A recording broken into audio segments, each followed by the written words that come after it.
আজকে মসজিদুল হারাম মক্কা এবং মসজিদে নববীতেও কিন্তু তাদের দুই ধরনের শিক্ষা ব্যবস্থা আছে। একটা হচ্ছে ছোট ছোট দার্স, তারা মসজিদের মধ্যে বিভিন্ন প্রান্তে, এখানে একটা, ওখানে একটা, ওখানে একটা, এমনকি মেয়েদের জন্য দার্সের ব্যবস্থা আছে। এটা হলো অনানুষ্ঠানিক শিক্ষা। আর আরেকটা হলো আনুষ্ঠানিক শিক্ষা। আমি যখন মদিনা ইউনিভার্সিটিতে পড়তাম সেই 90-এর দশকে এবং 2002 সাল পর্যন্ত, সেখানে দেখেছি যে সানভিয়া ক্লাস, যেটা ইন্টারমিডিয়েট, একাদশ এবং দ্বাদশ শ্রেণী মসজিদে নববীর ভিতরে এবং মসজিদুল হারাম মক্কায় তারা ওপেন করেছে, ইউনিভার্সিটি ছাড়াই আলাদা। এরপরে দেখলাম যে কিছুকাল পরে তারা ব্যাচেলর ডিগ্রি ওপেন করেছে, হয়তো কোনো একটা ইউনিভার্সিটির আন্ডারে সেখানকার শিক্ষা প্রশাসন তাদেরকে অ্যাফিলিয়েশন দিয়েছে। গত 6-7 বছর আগে দেখলাম যে তারা মাস্টার্স প্রোগ্রামও চালু করেছে মসজিদুল হারাম মক্কা এবং মসজিদে নববী মদিনা। সৌদি আরবে আরও অনেক মসজিদ আছে, সব মসজিদ কিন্তু এই প্রোগ্রাম চালু করে নাই।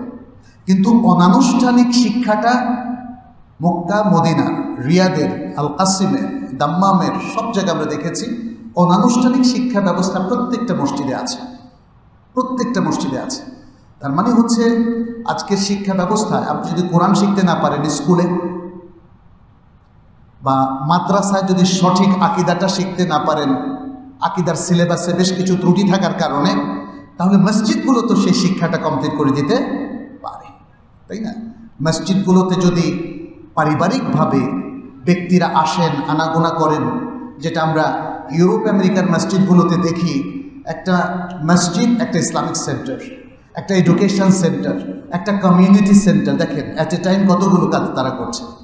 তারা শিক্ষা চালু করে দিয়েছে, তারা দাওয়াত চালু করে দিয়েছে, তারা কমিউনিটি কানেকশন এবং তাদের পারস্পরিক যে সম্পর্ক সেটাকে বিল্ড আপ করছে। সুন্দর প্রোগ্রাম, এরকম পৃথিবীর বহু মসজিদে আমরা দেখেছি। সুতরাং আমরা বলবো যে আপনারা এখানে শিক্ষার বেশ কিছু কাজ আপনারা এখানে করতে পারেন, যেগুলো আমি এখানে বললাম। তার মধ্যে অনেকগুলো বিষয় আছে, এর মধ্যে আমি একটু বলি। যেমন এখানে বিভিন্ন দার্স হতে পারে। এখানে যখনই কোনো মুহাক্কিক আলেম আসেন, তারা মসজিদে এসে 1 ঘন্টার একটা ছোট্ট দার্স দিতে পারেন, মানুষকে নাসিহা দিতে পারেন। এখানে কোরআনের হালাকাগুলো হতে পারে।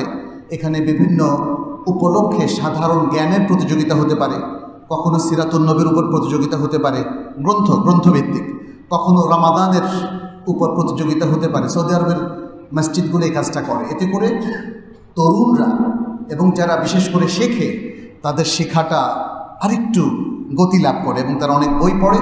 এভাবে তারা একটা প্রতিযোগিতার মধ্য দিয়ে অনেক সমৃদ্ধ হতে পারে। আপনি দেখেন আমাদের দেশের হাফিজরা যখন মধ্যপ্রাচ্যের বিভিন্ন দেশে, সৌদি আরব, কুয়েত, আরব আমিরাত, বিভিন্ন দেশে যখন প্রতিযোগিতা ফার্স্ট হতে শুরু করলো, আমাদের হেফজ জগতে একটা বিশাল পরিবর্তন আসলো না?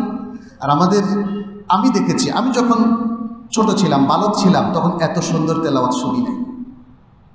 এখন আমাদের দেশের বাঙালি শিশুরা আরবদের চেয়েতেও সুন্দর তেলাওয়াত করে, অনেক সময় দেখা যায় না? এটা কিভাবে এসছে? এটা প্রতিযোগিতার মাধ্যমে এসেছে।